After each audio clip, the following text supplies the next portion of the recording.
Budget में जिस बात पर सबसे ज़्यादा ध्यान होता है वो होता है टैक्स रिजीम।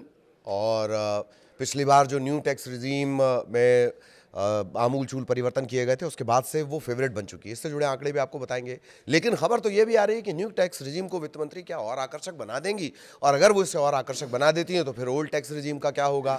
इस तरह के तमाम सवालों के जवाब आपको इस वीडियो के आखिर तक में मिलने वाले हैं। नमस्कार, मैं ललित प्रजापति। बजट स्पेशल जो हमारा वीडियो है वो आप देखना शुरू कर चुके हैं। तो उम्मीद की जा रही है, डिमांड की जा रही है, अलग अलग जगहों से ये रिएक्शंस सरकार को मिले हैं, मतलब सुझाव, माफ़ कीजिएगा, सुझाव सरकार को मिले हैं कि बजट 2026 में वित्त मंत्री Nirmala Sitharaman new tax regime को और ज़्यादा अगर आकर्षक बना दें तो बात बन जाए। लेकिन कहाँ कहाँ क्या क्या गुंजाइश है, और जो नई टैक्स पॉलिसी है, न्यू टैक्स रिजीम है, उसमें फ़िलहाल क्या स्थिति है, अगर कोई उसमें सहूलियत दी भी जाती है तो वो किस तरह की होगी, क्या उसका फ़ायदा आपको मिलेगा, इन तमाम चीज़ों को समझेंगे। थोड़े से आंकड़े भी हम आपको बताएंगे कि जब से न्यू टैक्स रिजीम इंट्रोड्यूस हुई है कैसे साल दर साल उसकी लोकप्रियता बढ़ी है, और अब तो कहा जा रहा है कि बाय डिफ़ॉल्ट ही वो हो जाएगी।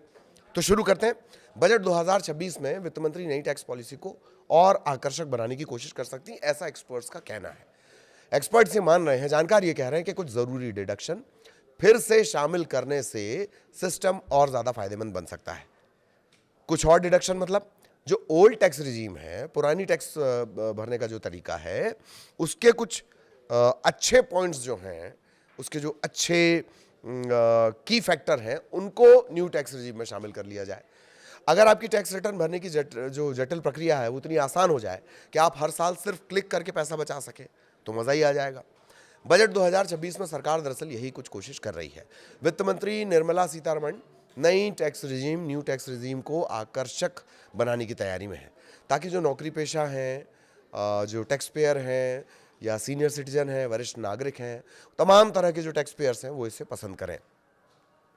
नई टैक्स रिजीम अब सिर्फ सुविधा ही नहीं बल्कि कई लोगों के लिए पसंदीदा ऑप्शन भी बन चुकी है। पिछले साल के बजट में टैक्स स्लैब बढ़ाए गए थे और जो रियायतें मिली, जिससे ये आसान और फ़ायदेमंद दिखने लगी है। अब सवाल यही है कि अगले बजट में इसे और कैसे बेहतर किया जाए। फिलहाल जो नई टैक्स स्कीम है उसमें कोई ज़रूरी डिडक्शन नहीं है। एक्सपर्ट्स के मुताबिक नई टैक्स रिजीम में सबसे बड़ी कमी यह है कि पुराने टैक्स रिजीम में मौजूद कुछ ज़रूरी डिडक्शन उसमें नहीं है। अभी क्या मिलता है? अभी सिर्फ एक मिलता है स्टैंडर्ड डिडक्शन।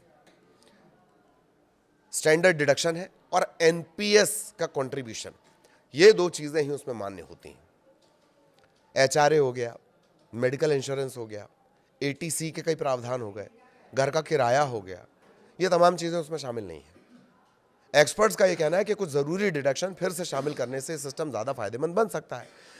इसके अलावा कहा यह भी जा रहा है कि जो स्टैंडर्ड डिडक्शन है, जो अभी 1275 तक पहुंचता है, 12,75,000 तक पहुंचता है स्टैंडर्ड डिडक्शन के साथ, तो उसे ही बढ़ा दिया जाए। स्टैंडर्ड डिडक्शन बढ़ाने भी एक विकल्प हो सकता है। महंगाई और जो लिविंग कॉस्ट है वो बढ़ रहा है, इसके चलते नौकरी पेशा जो टैक्स पेयर है उन्हें राहत मिल सकती है। अब उदाहरण के लिए 1 से सवा लाख रुपए तक स्टैंडर्ड डिडक्शन बढ़ाने का सुझाव दिया जा रहा है। मतलब जो 12 लाख की जो लिमिट थी वो 13-14 लाख के करीब करीब जा सकती है। इससे बहुत बचत होती है। इसके अलावा एजुकेशन और होम लोन से जुड़े डिडक्शन भी इसमें नई स्कीम में शामिल किए जा सकते हैं, क्योंकि ये डेटा पहले से ही बैंक और एम्प्लॉयर के पास मौजूद होता है। अब एक जो राहत कही जा रही है बुजुर्गों के लिए कही जा रही है कि बुजुर्गों को भी राहत मिल सकती है। इस बार किस तरह की राहत मिलेगी? वरिष्ठ नागरिकों के लिए भी नई टैक्स स्कीम अभी उतनी आकर्षक नहीं हो रही है। उन्हें स्वास्थ्य और इंश्योरेंस खर्चों पर राहत की ज़रूरत होती है।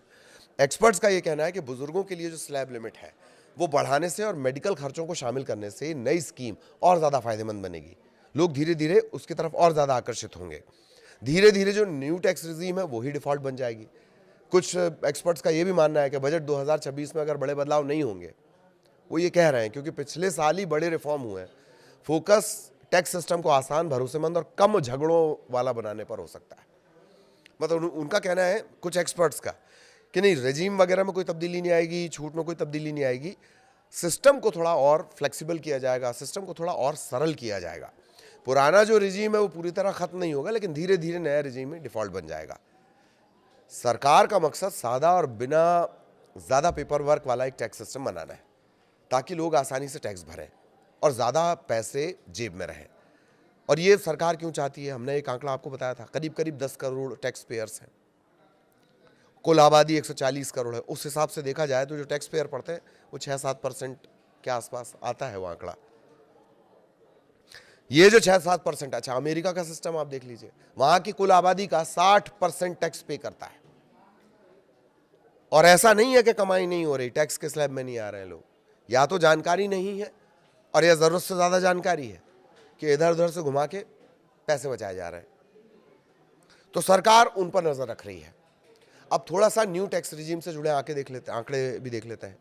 वित्त वर्ष यानी जो असेसमेंट ईयर होता है, फाइनेंशियल ईयर नहीं, असेसमेंट ईयर 2024-25 के लिए जो दाखिल किए गए कुल 7 करोड़ 28 लाख आयकर रिटर्न है, ITR है। उनमें से 5 करोड़ 27 लाख, जो लगभग 72% होता है टैक्स पेयर्स का, करदाताओं का, उन्होंने न्यू टैक्स रिजीम का चुनाव किया है, जबकि 2 करोड़ के करीब ने पुरानी रिजीम चुनी है। ये आंकड़े बताते हैं कि न्यू रिजीम की जो लोकप्रियता है वो तेजी से बढ़ रही है। और अब ये डिफॉल्ट विकल्प भी है, यानी अगर टैक्स पेयर ओल्ड रिजीम नहीं चुनेगा तो बाय डिफॉल्ट उसका जो ITR कैलकुलेशन होगा वो न्यू रिजीम के हिसाब से होगा। अब बात निकली है तो फटाफट नई आयकर व्यवस्था पुरानी से कैसे अलग है इसको भी समझ ही लेते हैं। बजट 2025 में नए आयकर व्यवस्था के तहत सेक्शन 87A के अंतर्गत रिबेट की लिमिट बढ़ाई गई है, 87A के अंतर्गत। इसके चलते 12 लाख रुपए तक की सालाना जो टैक्सेबल इनकम है, अब प्रभावी रूप से उस पर कोई टैक्स नहीं है। पुरानी आयकर व्यवस्था में जो सीमा थी वो अभी भी 5 लाख तक की है। अच्छा, रिबेट का मतलब है कि एक लिमिट तक टैक्स माफ कर दिया जाना। इसके अलावा वेतनभोगी और पेंशनभोगी कर्मचारियों के लिए नई आयकर व्यवस्था में स्टैंडर्ड डिडक्शन की जो लिमिट है वो 75,000 रुपए है। इसके साथ टैक्स पेयर की 12,75,000 रुपए तक की जो कुल सालाना आय है वो टैक्स फ्री हो जाती है। पुरानी आयकर व्यवस्था में स्टैंडर्ड डिडक्शन की जो लिमिट है वो अभी भी केवल 50,000 रुपए है, और इसके साथ ही 5,50,000 रुपए तक की जो कुल सालाना आय है वो भी टैक्स फ्री हो सकती है। ये हमने एक मोटा मोटी कंपैरिजन भी कर लिया पुराने और उसमें। अब ये उम्मीद की जा रही है कि जो न्यू टैक्स रिजीम है उसमें क्या क्या बड़ी उम्मीद की जा रही है वित्त मंत्री जी से, कि भाई उसमें थोड़े से डिडक्शन, और जो पुरानी जैसे पुरानी टैक्स रिजीम है, ओल्ड टैक्स रिजीम है, उसके जो कुछ बेहतरीन फीचर्स थे, जैसे बच्चों की पढ़ाई का अब कोई नई टैक्स रिजीम में नहीं मिलता है बेनिफिट, होम लोन का कोई बेनिफिट नहीं मिलता है, ATC के अंदर का जो डिडक्शन आते हैं उसका कोई फ़ायदा नहीं मिलता है। फ़ायदा सिर्फ 2 चीज़ों का मिल रहा है कि एक तो रिबेट मिल जा रहा है और दूसरा जो NPS है उसका फ़ायदा मिल रहा है। इंश्योरेंस कई लोगों के लिए बड़ा ज़रूरी हो जाता है, बुजुर्गों के लिए इंश्योरेंस, मेडिकल के जो खर्चे हैं वो लगातार बढ़ रहे हैं। तो अगर पुरानी जो टैक्स रिजीम है उसके कुछ अच्छे फीचर्स को न्यू टैक्स रिजीम में एड ऑन कर लिया जाए तो जो 72% का आंकड़ा वो और ज़्यादा बढ़ेगा। और ऐसा नहीं है कि सिर्फ आंकड़ा बढ़ेगा, नए टैक्स पेयर भी जुड़ेंगे, ये भी जानकारों का कहना है। और यही वजह है कि तमाम उम्मीदें की जा रही हैं। आज हमने टैक्स रिजीम को लेकर चर्चा की, इसी तरीके से एक और टॉपिक को लेकर अगले वीडियो में बजट को लेकर हम बजट और उसके कोई स्पेसिफिक टॉपिक को लेकर हम आपसे बात करेंगे। कैसा आपको लग रहा है, क्या आप और उसमें बेहतर चाहते हैं, इसके लिए आप कमेंट में हमें बता सकते हैं। नमस्कार।